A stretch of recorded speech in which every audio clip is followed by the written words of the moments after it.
People, episode 5 is the best episode of this series so far. If you haven't watched it, go watch it now. If you have like on demand right now, watch this. Watch this shit right now because this episode was fantastic.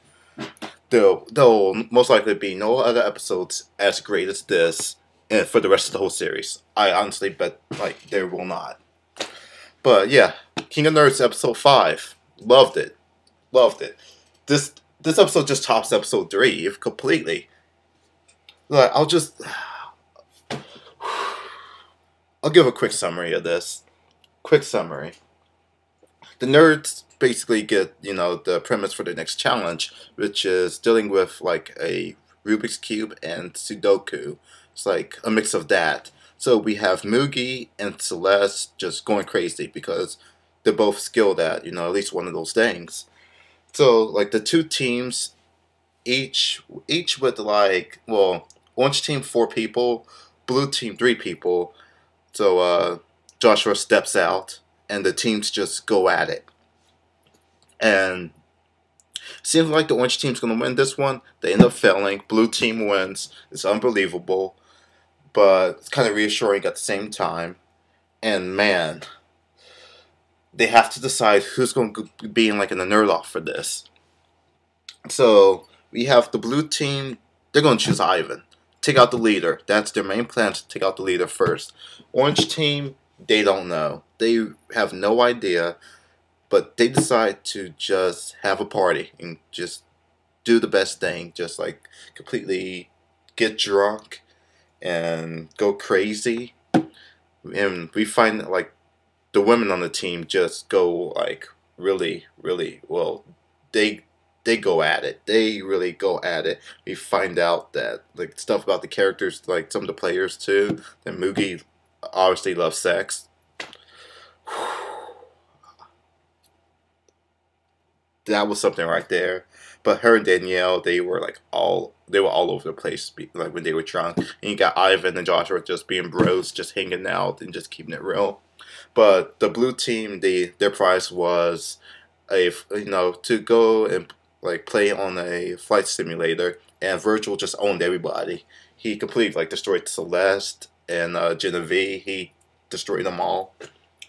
And so when it came to choosing who's going to be in this nerd off, Ivan went to the blue team and asked them, "Hey, who are you guys going to choose?" And he talked to Virgil, and Virgil made it seem like they wasn't going to choose Ivan. Oh, and this really hurts later. This really hurts later. So they find out that the two people that are going to be chosen is going to be Joshua and Ivan for the nerd off. So when they're given hours to prepare, which is going to be a memory-based game, Ivan goes up to the blue team and completely just goes off on them, asking them why did they choose him, and like, why did they lie.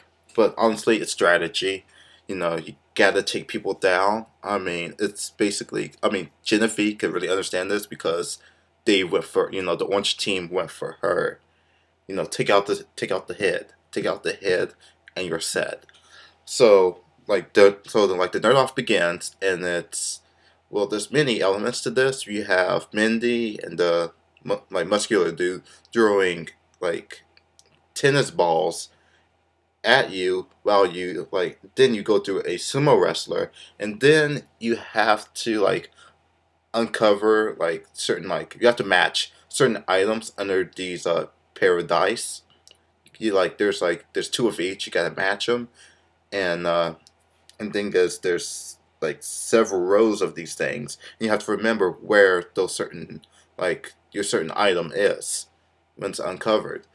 And the only bad thing is that the other player can, he sees it too, and he could get those items himself, because it's kind of crazy like that. But this was a very close game. Ivan and Joshua, I want to call them the 2 supernovas. They are the 2 supernovas of this whole game, and they had the best nerd off ever, and I just loved it. Oh, this episode was just so good.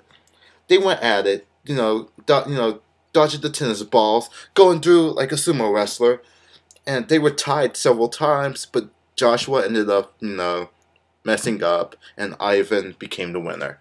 So Joshua went home, and it seemed like things will be at peace for now, because remember, Joshua betrayed, kind of like, well, he didn't really betray, he caused friction in the Orange team with the whole Danielle thing, but now he's gone. I have no idea where this whole series will go for now. Like, the game is kind of up in the air right now. But say this episode was great. I loved it. Ivan, Joshua, best two players in this whole show. This episode cannot be topped. But things I liked about this episode: the overall interaction between Ivan and Joshua. They were bros. They are legit bros in this, and there was really no hard feelings. But still, the overall fact that Joshua did, cause friction in the group, in the team, but still, overall, they played well against each other. Seeing that Virgil really is like clever in terms of how he beat Celeste and Genevieve in a fight simulator, that was something right there. So Virgil, he's a threat. You could say he's a threat, more of a threat than Celeste right now. Possibly more of a threat than Genevieve, but Genevieve has more. I don't know. She's more focused. She has more focus. She is a lot more focused. Mugi is addicted to sex. No surprise. I'm really not surprised by that at all. Knew something like that was hidden. I just knew it. Her and Danielle. I mean, that was like the fan service for the whole episode, I must say. I love the fact that they even brought in a sumo. That really helped too. That was like really cool. Seeing Mindy. Yeah, I agree with Joshua. Mindy works. Give that to her. Overall, this episode was pretty solid. I mean, it was a pretty broed episode. Just bros. That's all you needed. But tell me what you thought about the episode. Did you like it? Did you hate it? Who you think is going to win? So rate, comment, subscribe. And I'll see you guys next week. And sorry, this is late. I went to Katsucon, people. Had to go to my anime convention. I'm a nerd. Sorry. But yeah, the next episode discussion will be out Friday or Saturday. But take it easy, people. Peace.